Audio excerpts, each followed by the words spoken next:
Thank you for listening to the Station of the Cross, proclaiming the fullness of truth with clarity and charity. Heard around the world on your Android and Apple mobile devices.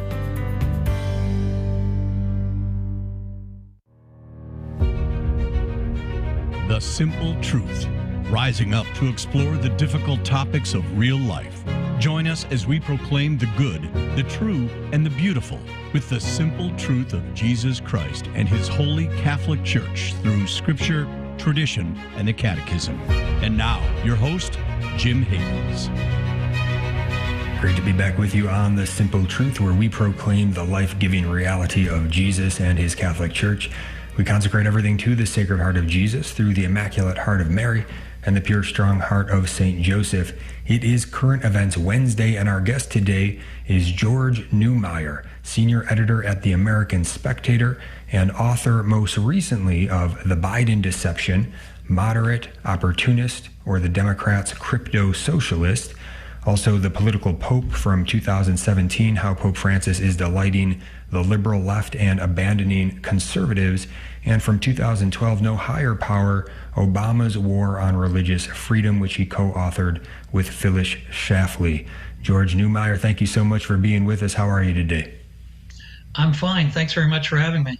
Great. It's a blessing to have you with us. A lot going on right now with the Biden administration's deadly debacle in Afghanistan, including their leaving vulnerable U.S. citizens behind and putting forth blatant propaganda about their actions to the American people and the entire world. We've got a lot to get to with George Neumayr today, but first, as we always do on this Wednesday current event show, it is important that we lead off by always remembering that the number one news story that ought to be reported by all the networks is going unreported today and every day, and that is the ongoing daily government-sanctioned, government-protected, government-funded mass murder of innocent children in the wombs of their mothers, real people being murdered by the thousands today and every day in our nation, which also means the mass exploitation of pregnant moms in need for profit by the lie of abortion. In terms of the loss of human life, we have at least a 9/11 every day in the U.S. Imagine 3,000 of any other category of persons being murdered in a given day in our nation, and it going unreported by the media, and even mostly ignored by the churches. And then imagine if that was happening every day, and you begin to understand something of the insane reality in which we find ourselves. According to a July 2020 article in The Lancet, we have a global death toll from abortion of 73.3 million children annually, which is over 200,000 preborn children being murdered worldwide every day. That's in the Lancet, July 2020. Go check it out. 200,000 every single day worldwide. It is essential that we put great effort into breaking through our own desensitization to this massive evil. We have to face reality on this and so much more. We must live, proclaim, and push forward the vision that every innocent human being without exception has a right to life.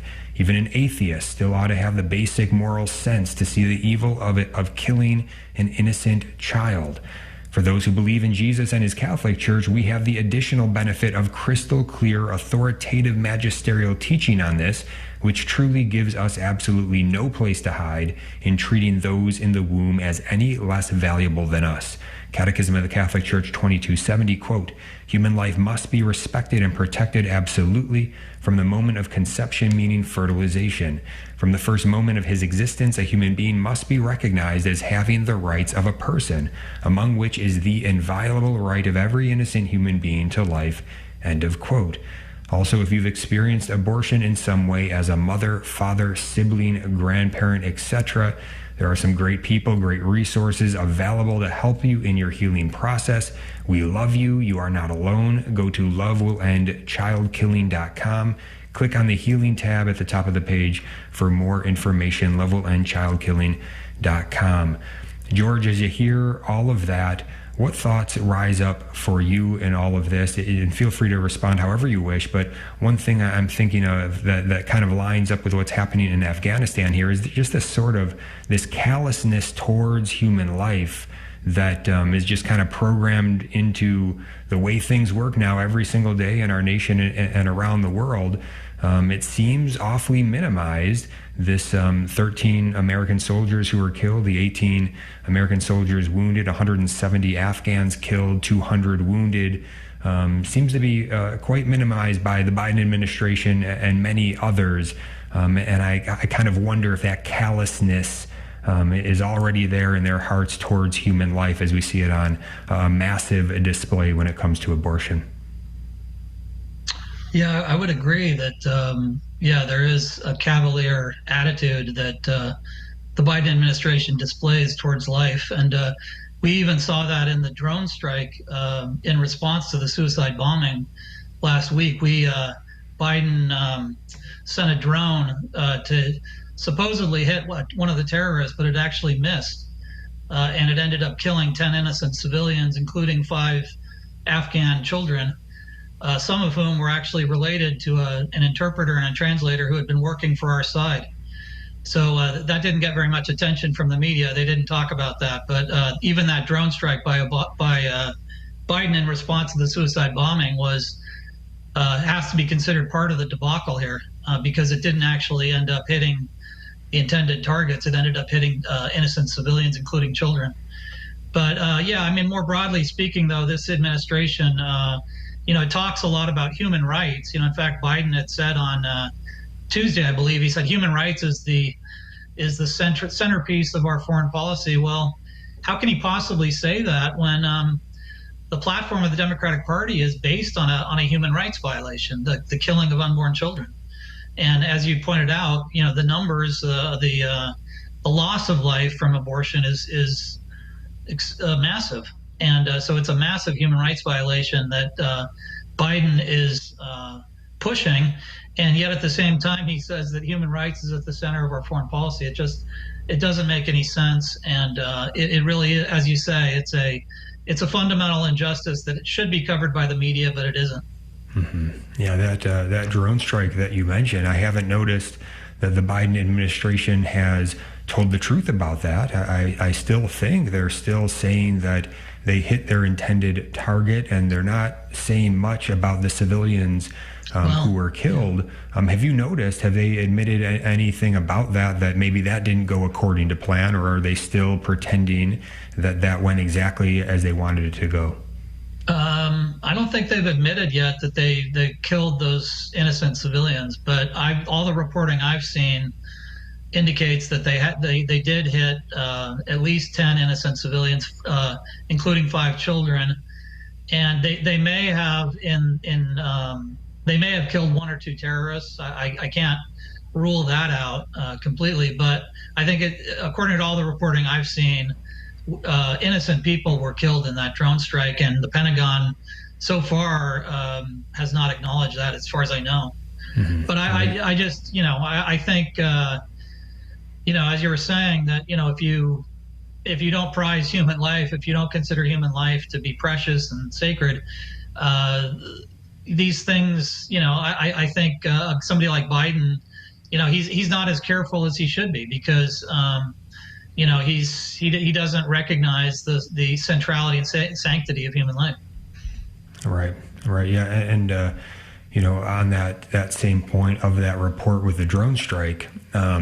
I think what I have picked up on is they were reporting that they got some targets, but they did not. They said they hit high level targets, but they wouldn't release the names, which is a bit of an odd thing. So I think we're still waiting to find out the truth about all of that. So we'll see how that goes. But what I do know is that they absolutely reported yesterday when Joe Biden came out and talked about the mission as an extraordinary success.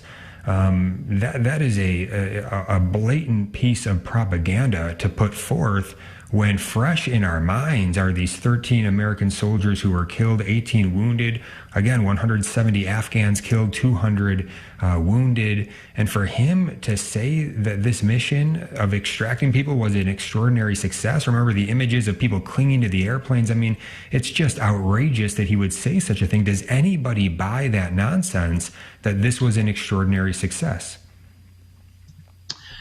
Well, the military families certainly aren't buying it. The family members of the slain soldiers, they're not buying it. They've expressed great displeasure with Biden and the way he's handled all of this and the way in which he received them when they, when the bodies came back. They didn't feel like he was particularly respectful toward them, and they're upset that he's refusing to take responsibility for his direct responsibility in this happening.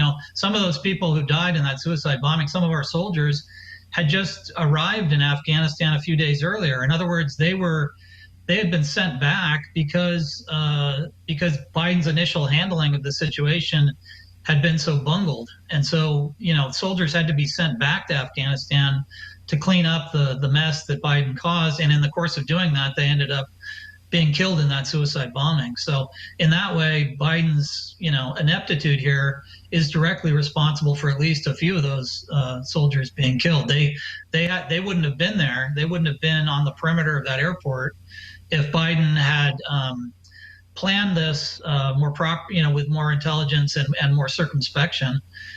So really, I don't know how he avoids the judgment of history here, because it's going to be seen. This is going to be seen as the lowest point in his presidency, and it'll be seen as a consequence of his lack of competence at the very least, and lack of honesty, I think. Mm-hmm. Yep. Yeah. And again, there's two separate issues here that we need to make sure we're keeping an eye on, because Biden wants to conflate them. There's two issues. There's about the withdrawal from Afghanistan. People can be, they can be on various sides of that, but the way it was done, that's the big problem here. The way it was done, we all ought to be in agreement. This was not an extraordinary success. It was a horrible mess that total incompetence should have never happened. When we get back, we're going to drill down on this some more. Stay tuned. We'll be right back.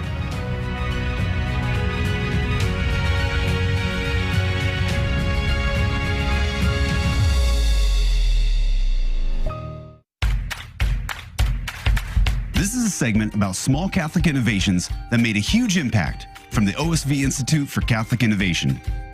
There's another saint besides St. Nicholas that shaped Christmas as we know it. St. Boniface was an 8th century bishop sent to catechize German pagans. One of their winter traditions was to decorate an oak tree and perform a pagan ritual around it.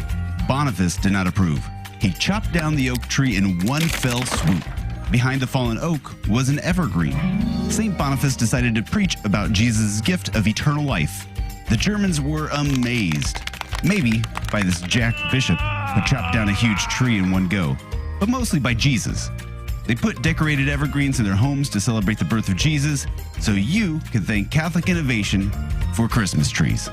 Learn more about what OSV Institute is doing to inspire and encourage Catholic innovation at osvinstitute.com.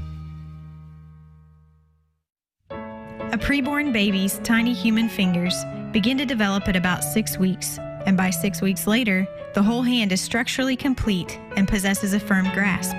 If the little person has a tendency to suck his thumb, it will begin around this time. The little feet develop more slowly, but all 10 toes are also formed by the 12th week. Human life is sacred. Think about it. CoalitionForLife.com.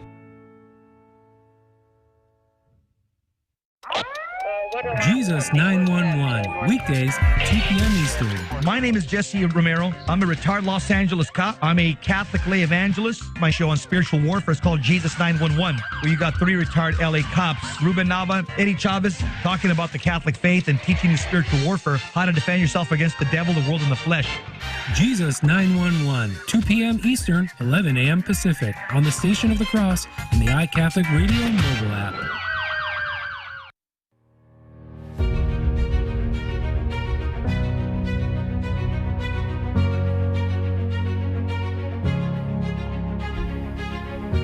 Welcome back to The Simple Truth. It's Current Events Wednesday. Our guest today, George Neumayr. He is senior editor at the American Spectator, author most recently of The Biden Deception, Moderate, Opportunist, or the Democrats' Crypto-Socialist. Let's go right to a clip that we have of Joe Biden. This is from just about 2 weeks ago, and this is President Joe Biden with his interview with George Stephanopoulos.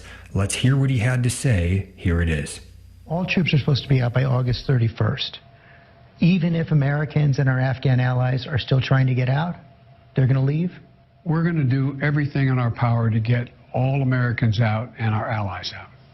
Does that mean troops will stay beyond August 31st if necessary? It depends on where we are and whether we can ramp these numbers up to 5,000 to 7,000 a day coming out. If that's the case, they'll all be out. Because we've got like 10,000 to 15,000 Americans in the country right now, right? And are you committed to making sure that the troops stay until every American who wants to be out is out? Yes. How about our Afghan allies? Does the commitment hold for them as well? The commitment holds to get everyone out that, in fact, we can get out and everyone that should come out. And that's the objective. That's what we're doing now. That's the path we're on, and I think we'll get there. So Americans should understand that troops might have to be there beyond August 31st. No, Americans should understand that we're going to try to get it done before August 31st. But if we don't, the troops will stay. If we don't, we'll determine at the time who's left. And if there are if there's American citizens left, we're going to stay till we get them all out. All right, so there it is. He committed 2 weeks ago.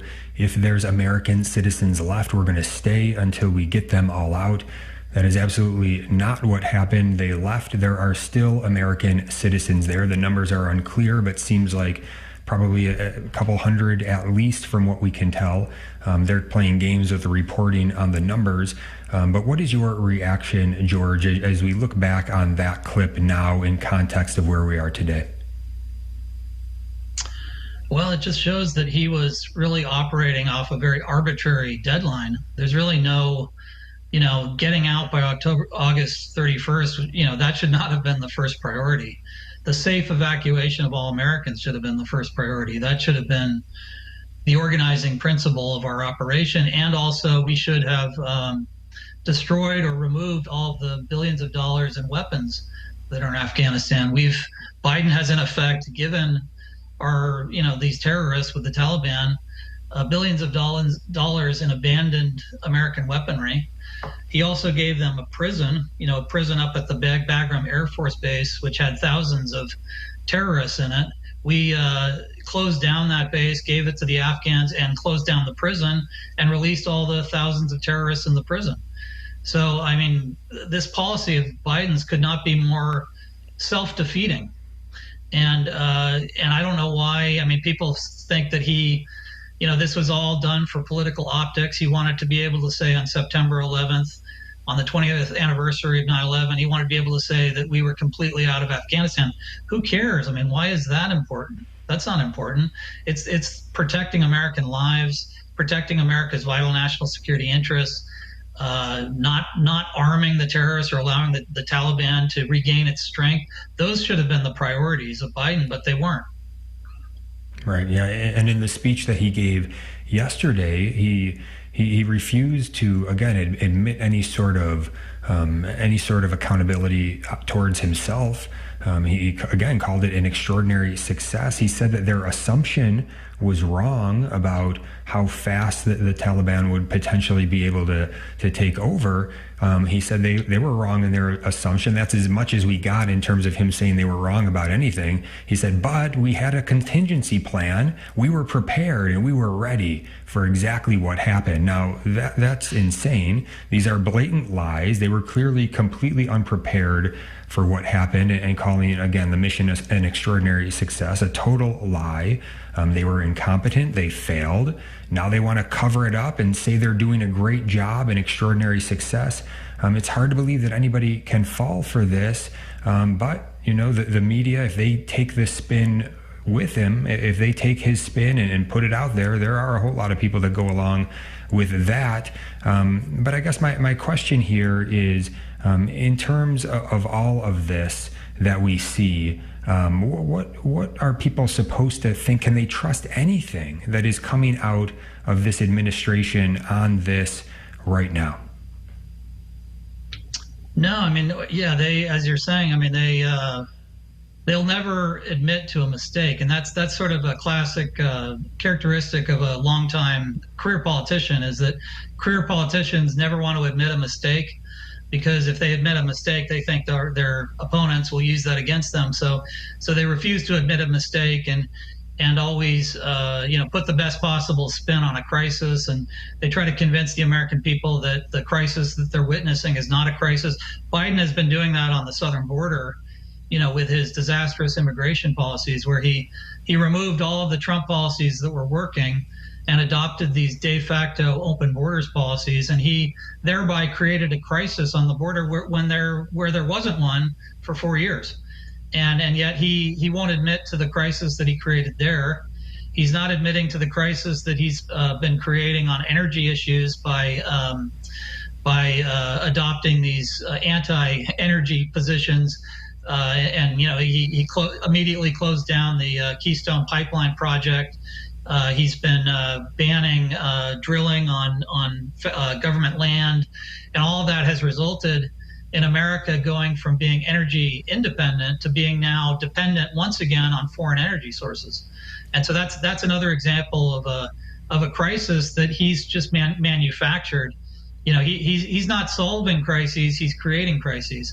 And if he had just left alone on these various fronts, our America would be better off today. I mean, if he could just leave well enough alone and just leave in place policies that are working, America would be much stronger today than it is. All right, that's right. Yeah, we hadn't lost an American soldier in Afghanistan for 18 months. And then in one day, 13 killed, 18 wounded, hundreds of Afghans killed and wounded as well. And yes, along these lines of him not taking accountability, not accepting blame for it, not saying, we did something wrong and this is what we ought to have done, none of that. And because of that, I think a lot of people have lost trust here. I think folks that even potentially were supporters of Biden, President Biden, that I think he's losing a lot of support. I think his poll numbers are continuing to go down. This is what Representative Dan Crenshaw had to say today. It is just common sense stuff from a congressional representative in Texas. He's speaking at a press conference. This is actually yesterday when he made this statement. But this is about the House Republicans are out there about Afghanistan and a proposed bill to mandate reporting on Americans in the country. They're just trying to get the information, and Pelosi's blocking it from them getting it. But remember, Representative Crenshaw, for those who aren't familiar with him, maybe you've seen him, he wears the eye patch, and the reason why is because he's a U.S. Navy SEAL who served on SEAL Team 3 in Afghanistan. He reached the rank of lieutenant commander. He was wounded in action during his third deployment, losing his right eye to an IED. Here he is, Representative Dan Crenshaw. There's going to be a reckoning for the decisions that led up to this. But we talk about accountability in the SEAL teams quite a bit. Hyper accountability, really. Everything is your fault, even if it's not, because it must be. That's leadership. Accountability for your actions, accountability for what went wrong, admission that something went wrong. How about that? And then doing things, taking actions to fix it. That's what we've been asking for weeks. When we still had a chance, I asked this administration, go back on offense, reset the chessboard. You've screwed things up, admit it. Now reset the chessboard and regain our leverage. They said no. They wanted to stick to their arbitrary surrender deadline, and they left. So what is today about? It's about fixing this. It's about taking action. But first, the administration has to admit it's wrong. Stop running victory laps. It's like the arsonist claiming they did a really great job putting the fire out, when in fact there's actually still people inside. That's the kind of analogy that we have here. No admission that anything's wrong, running victory laps, and refusal to do anything about it. And when we come today, the Speaker of the House can't even show up. She sent a different representative in her stead. She couldn't even show up to face us and say that she will not allow this bill to go forward. This is a common sense bill. Again, behind closed doors, Democrats have asked for the same things. Accountability of what's there, accountability of who is there, and then a plan for how we're going to get them out. Pretty simple. Just a plan. Just a recognition that there's even a problem and that we need to address it. And of course, not recognizing the Taliban. Stop giving in to the Taliban. I can't believe we even have to ask for that. I can't believe Secretary Blinken is even toying with the idea that these illegitimate terrorists could ever be recognized as a government. They're on our terrorist watch list. They were driving around our Black Hawk helicopters with our allies hanging from below them. They're going around in killing sprees, killing American citizens and allies. That's who these people are. That's who they always were. That's why we had to fight them. We ended no wars yesterday. We're still at war. And it's time that our administration actually recognizes that and recognizes that there's American citizens on the ground still at war. And we need to get them out. All right, that's Texas Representative Dan Crenshaw. A lot of great points in there. George, what jumps out to you? Well, I think, yeah, he's absolutely right that, this administration is putting politics before doing the right thing. And I think that, the political, when you prioritize politics, you end up with very bad policy, and policy that doesn't correspond to the unfolding reality on the ground. And so I think, the first mistake that Biden made was to give this paramount importance to leaving Afghanistan on a particular date. That was, that should not have been the defining principle of this operation. The focus should have been on protecting human life, protecting Americans, protecting our national security interests, not empowering the Taliban, not giving them, weapons with which to later use against us, and not releasing terrorists from our prison up in at the Bagram Air Base. And giving up that air base was also another strategic blunder, because that air base had great strategic value in terms of our foreign policy toward China and Russia. And so there really this need or Biden's kind of desire to have a complete 100% withdrawal from Afghanistan by a particular date. I think that's what drove this tragedy, is that it was it represented a foolish priority, and he was prioritizing the wrong things, and he's not prioritizing the right things, which is first above all the protection of American life. Right. Yeah. It seems quite unbelievable, as they're saying they really want to get away from anyone saying that Americans are stranded there. They don't want that word stranded being used. Jen Psaki, the press point there, she's always making that point. But the thing is that no matter if they have contact with Americans that are there or not, and they say they do, they're relying on the Taliban. That's their plan. That's what he says their plan is. They're relying on the Taliban to be able to allow them to come out safely. There really is a hostage sort of a situation at this point. We're going to be right back on The Simple Truth, and we're going to get into more on this and a bit more. So stay tuned. We'll be right back.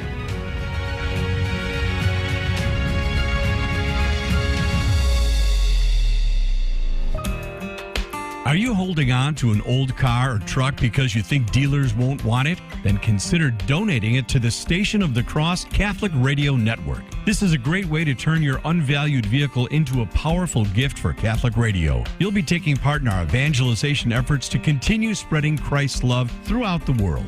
Our Lord uses Catholic radio to draw more people to himself, and one of the best ways to support the Station of the Cross is by contributing to our vehicle donation program. The process is safe and simple. Your generosity will greatly benefit our mission to bring the truths of the Catholic faith to countless listeners. To find out more or to donate your vehicle today, visit thestationofthecross.com or call 1-866-628-CARS. That's thestationofthecross.com or 1-866-628-2277. I didn't take my faith seriously, which probably means I never really got it to begin with. No, I didn't want to give up sin. I mean, the reason we sin is because sin is fun. But it's self-love sin. But it's amazing with God's grace how easy trying to not sin it really is. If you've been away from the Catholic Church for whatever reason, we invite you to take another look. Visit CatholicsComeHome.org today. Do you love listening to the Station of the Cross on your car radio, but sometimes find yourself driving outside the listening area? Never miss another minute of your favorite show. Download the iCatholic Radio app so you can listen anywhere in the world 24 hours a day. The iCatholic Radio app is available for your phone in the Apple Store or for your Android phone in Google Play. Visit thestationofthecross.com for more information.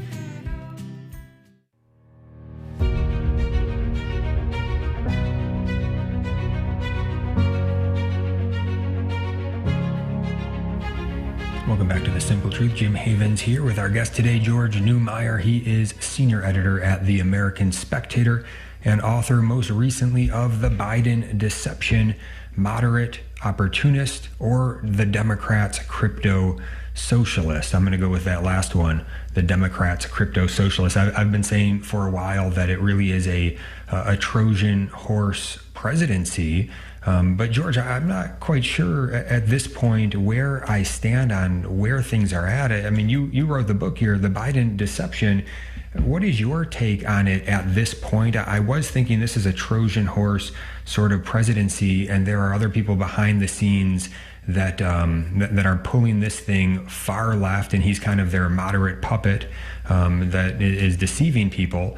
But at this point, I still think that's probably in play. But is it possible that this guy is just so incompetent, and he is making the decisions and leading this thing with just gross incompetence? And, if it is the Trojan horse scenario, then I guess the common sense question at that point would be, what is the goal of those that would maybe be pulling the strings behind the scenes?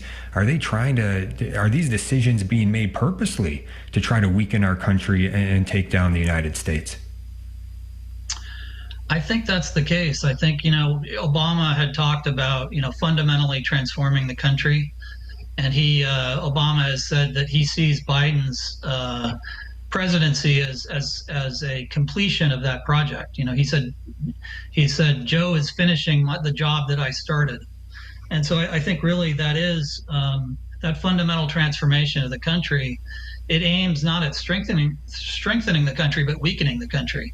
It's a project to turn America into a second-rate power, basically. And Biden's disastrous withdrawal from Afghanistan puts me in mind of that Rose Garden ceremony that Obama held for Bo Bergdahl, the parents of Bo Bergdahl, the soldier who deserted his unit and was taken captive by the Taliban. And Obama got him back by releasing 5 of the most dangerous terrorists from the Taliban. And Obama thought it would be a good idea to hold a Rose Garden ceremony, as if this was some glorious moment for the country. Well, I think that, that event, that Rose Garden ceremony by Obama, that foreshadowed Biden's disastrous withdrawal from Afghanistan and dishonorable withdrawal from Afghanistan. And it just shows you that this fundamental transformation of the country about which they speak, it has nothing to do with strengthening America. It has nothing to do with the original principles of the country and preserving those principles. It has to do with creating a new political order, which is very dysfunctional and which presents its dysfunction as a form of progress. It's always calling dysfunction progress. But, as we've seen from history, most things that are labeled progress are not progress. They're in fact, they represent barbaric regress in most cases. And I think that's what we're seeing, is that the fundamentally transformed America of Biden's and Obama's imagination, it's an America that is pro-abortion, that is committed to destroying the family, that is committed to transgenderism and all sorts of other affronts to God. It's an America that is increasingly secularized and godless.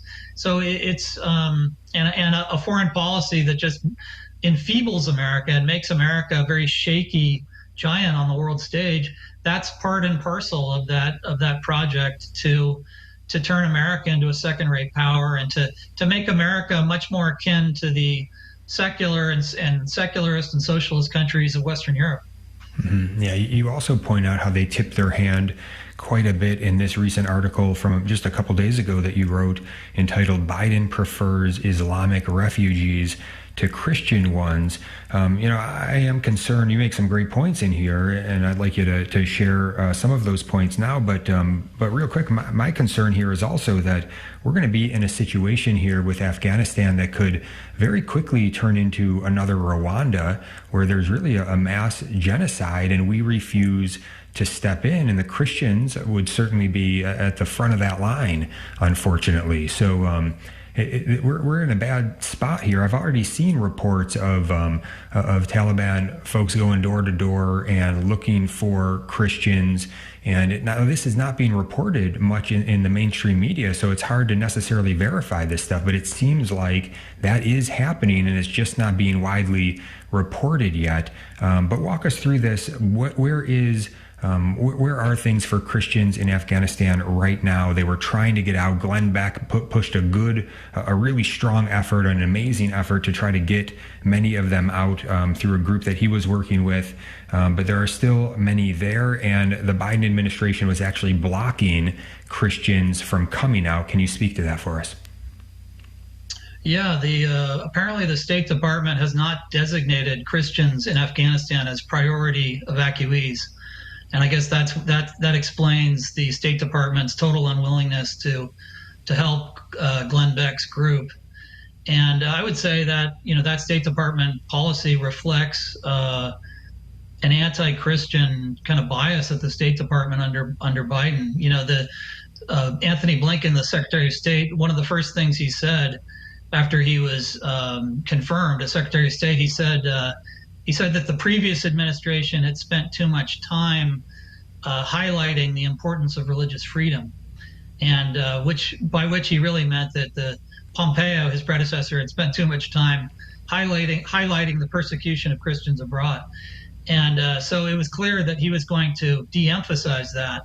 And I think a consequence of that de-emphasis of religious freedom at the State Department is that Christian refugees from Afghanistan, they're not receiving the same level of help as Islamic refugees from Afghanistan. And there's a preference, there's a bias at the State Department in favor of Islam and against Christianity. For Biden, I've made the case for a long time that for Biden, the culture war against Christianity is of much greater importance to Biden than the war against Islamic terrorism. They're willing to let the war on Islamic terrorism slide, but they prioritize the culture war against Christianity. In fact, the State Department has said that one of its core priorities is to promote abortion rights abroad and promote transgenderism abroad. So, I find it just absolutely perverse that at the very moment the Taliban was regaining power in Afghanistan, what was the State Department doing? What was preoccupying Anthony Blinken? He was giving speeches in Switzerland touting an international right to transgenderism. And the military, while the Taliban was getting stronger and stronger, what were the generals talking with Joe Biden about? They were talking about lifting the ban on transgender soldiers. They were talking about climate change, that the military has to be concerned about climate change. They were talking about, how to make the military equitable, and how can the military incorporate critical race theory into its courses and so on. So my observation is that for Biden, the Democrats, and liberals in general, it's the culture war against Christianity that really animates them, and they're really not concerned about stopping the spread of radical Islam. Mm-hmm. Yeah, and you point out as well here that if you just look at their policies on the southern border, for instance, which is wide open and porous at this point, versus their policy towards Cuba, where sternly the Homeland Secretary, the Homeland Security Secretary Mayorkas sternly told Cuban refugees not to come to the United States, and then also they want the Afghan refugees who are non-Christian, who are Islam, right? But they don't want the Afghan refugees that are Christian. And then you also make the final point here that Trump had established a ban on travel from countries known for terrorism, and Biden insisted on calling that a Muslim ban. That was the leftist media push, that was a Muslim ban, and that was eliminated shortly after entering office. That's a lot of good points, good evidence to show that based on these policies, it's clear their mind really is going very much in one direction. You can get a good sense of it here. Yeah, and it makes from the standpoint of our national interest, it makes absolutely no sense, because the refugees from Cuba and the Christian refugees from Afghanistan, they're much more likely to assimilate into the United States than Islamic refugees from all these Middle Eastern countries and from Afghanistan that Alexandria Ocasio-Cortez and Ilhan Omar and the other far left Democrats are pushing. And they succeeded in getting Biden to lift the cap on refugee admissions. And yet the refugees that we're bringing into the country are the ones least likely to integrate successfully into the country. And they're the ones most likely to, possibly collaborate with Islamic terrorists. And, but my point is that, whatever weakens Christianity in America, the Democrats tend to support. And so for them, Islamic immigration into America, it's not a problem. For them, it's a solution. It's a way to de-Christianize America. And so that's why I say, the culture war against Christianity that has been waged by Biden and the Democrats, that's really what drives a lot of U.S. policy at this point. And that's really at the core of the fundamentally transformed America that Obama launched and Biden is completing. Mm-hmm. Yeah, and as you point out in the article as well, those Cuban refugees and those Christian refugees, they would be more likely to be Republican voters, which really also shows, there's a political calculus at work here too. Yeah. Right, exactly. Now, in your book, The Biden Deception, also an article you wrote just a week or so ago, Biden's defective foreign policy instincts, both are pointing to this fact. Look, you tried to warn folks in the book what Biden was all about, and you point out his instincts on foreign policy have always been wrong. It is sad looking back on the fact that this guy was elected. Now, I know there's controversy surrounding that election, but still, let's just take the Catholic angle for a minute. There's a whole lot of Catholics that voted for this guy, even though he was rampant pro-abortion, and he's got a horrible foreign policy record, horrible policy record in when it really looks at that. When you really look at human rights, this guy is he's a political guy. I mean, that's really what makes this guy tick. He's a politician. He does what's best for Joe Biden. So looking back on all of this, what do you think as you reflect on this, especially in light of the fact that the bishops really there were maybe a couple with some strong comments, Bishop Strickland and maybe a couple of others, but nobody really had strong comments against Joe Biden as much during the election. Remember the outrage about Father Altman saying, you can't really be a Democrat going for the Democrat platform, which is pro-abortion and all of these other evils, and the uproar that caused. But he was right, and now we're in this mess. I don't see the bishops speaking out about this. Why are they so silent right now? Right, it's very mystifying because Joe Biden is going to go down, ironically enough, as the most anti-Catholic, president ever. The president who warred on the Little Sisters of the Poor, the president who forced Catholic hospitals to perform transgender surgeries, the president who forced Catholic adoption agencies to give children to homosexual couples and LGBT and transgender couples. So, it really is amazing that, in some ways the church, that Biden in a way is sort of a monster of the church's own making, that he represents the very secularized dissenting Catholicism, which the bishops have permitted to, they've allowed that kind of Catholicism to spread within their institutions for decades. and particularly at Catholic colleges and universities. And so we have a president who reflects that sort of crisis within the church, that crisis of secularism that entered the church and has weakened the church's institutions. And so, it's sad to say, but both Obama, because Obama was actually a pupil of Cardinal Bernardin's in Chicago, and Biden, in both cases, the church has sort of bred her own destroyers, and it's very sad, but it's very indicative of the post-Vatican II crisis in the church. Yeah, we're in a mess, and it is essential that we face that head on, that we're honest about that, and that we really analyze and diagnose what this mess is, so we can get to the heart of it and say, okay, this is what needs to be fixed. Let's get to a solution on this stuff. And so when we come back, we're going to go there, talk a little bit about what might be, at the core of this mess, what might be the solution with George Neumayr. Stay tuned. We'll be right back.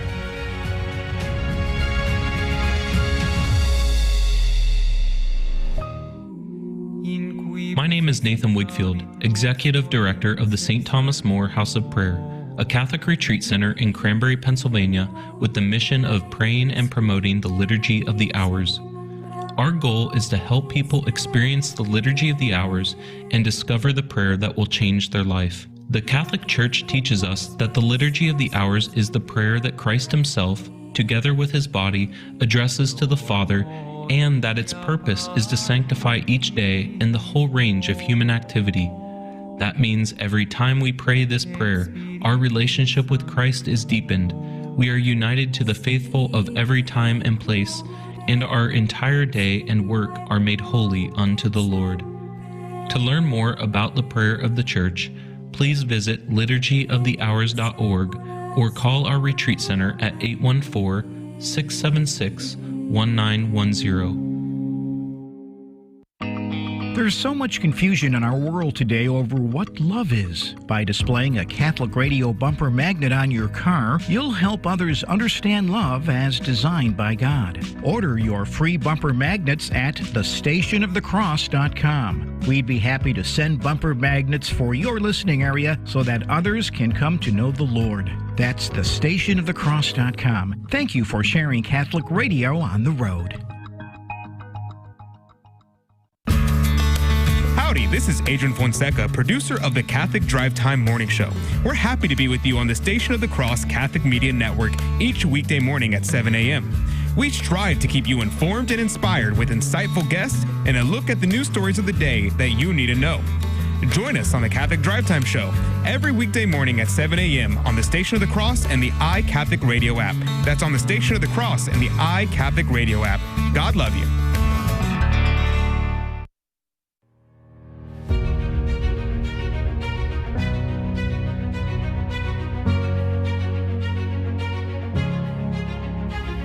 To the Simple Truth. Jim Havens here with our guest today, George Neumayr. His recent book, from just before the election of last year, really, The Biden Deception, Moderate, Opportunist, or the Democrats' Crypto-Socialist. We've been talking about various items of current events. Right before the break, George, you were really sharing, getting towards the core of the mess that we're in terms of church and state.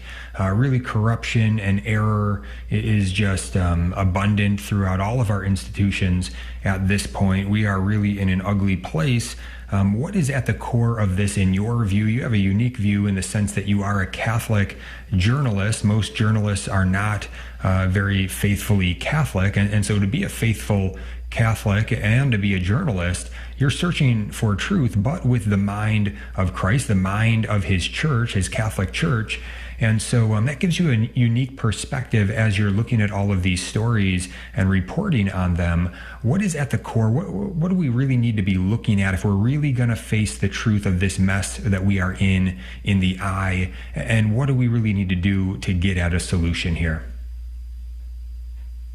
Well, I think, as we were saying before the break, Biden, the infidelity of Biden, I feel is a reflection of the infidelity within Catholic institutions. He's a byproduct of a Catholicism that has not taken magisterial teaching seriously for a long time, and that has allowed dissent and disobedience to exist within the church for a long time. And so I think he, in some ways, his faithlessness is a reflection of the faithlessness of the post-Vatican II church. And I think that, in the case of the church, at least, the only real solution is, the restoration of orthodoxy and holiness. And the church has to be consistent in her teachings and faithful in her teachings in a way that she hasn't been in a long time. And as long as confusion and disobedience and dissent and heterodoxy exist within the church, we're going to get nominally Catholic figures like Joe Biden as our leaders. And I think the church, unfortunately, has gone from kind of changing the world to being changed by the world. And that has to be reversed. The church has to restore her mission of civilizing the world and elevating the world and bringing the world to Christ, and not succumbing to all these secularist currents within society. And so I think, from both the standpoint of salvation and civilization, really the answer to our problems is a vigorous restoration of Catholic truth and orthodoxy. And that has to start at the top with the Pope and the bishops, and they, unfortunately, I think that they have been, co-opted to a great extent by the world. And so that's where I see the fundamental problem lying, is that the church is, the church has strayed from her fundamental mission.